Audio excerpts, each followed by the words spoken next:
YS Jagan ప్రతిపాదించిన మావిగన్ ఆలోచన అద్భుతంగా ఉందన్నారు మాజీ ఎమ్మెల్యే కైలే అనిల్ కుమార్. లక్షల కోట్లు అప్పు చేయాల్సిన పని లేకుండా అతి తక్కువ ఖర్చుతో అద్భుత రాజధాని ఏర్పాటు చేసుకోవచ్చని పేర్కొన్నారు. బాబు అమరావతిని దోచుకోవడానికి కంకణం కట్టుకున్నారని మండిపడ్డారు. డైవర్షన్ పాలిటిక్స్ లో చంద్రబాబు సిద్ధహస్తుడని, అందుకే రాధాకృష్ణతో చెత్త పలుకులు చెప్పించాడని ఆగ్రహం వ్యక్తం చేశారు.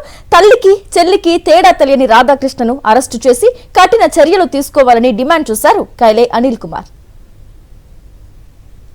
ఆడపిల్లల్ని మీరు ఈ విధంగా మాట్లాడడం మీకు డైవర్షన్ పాలిటిక్స్ లో వెంకటేశ్వర స్వామి మీకు లెక్కలేదు.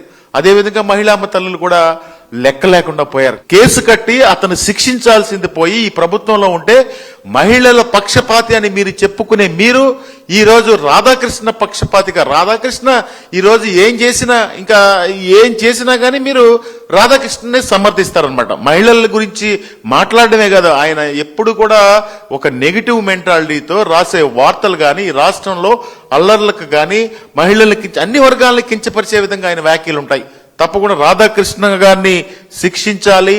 రాధాకృష్ణ మీద కేసు కట్టి అతన్ని శిక్షించాల్సిన అవసరం చంద్రబాబు నాయుడు గారు గుర్తించాలి. అంతే తప్ప మీ డైవర్షన్ పాలిటిక్స్ లో భాగంగా ఏదో డైవర్ట్ చేసేద్దామని చెప్పి మహిళల్ని కించపరచడం చాలా సిగ్గుచేటని చెప్పి తెలియజేస్తా ఉన్నాం.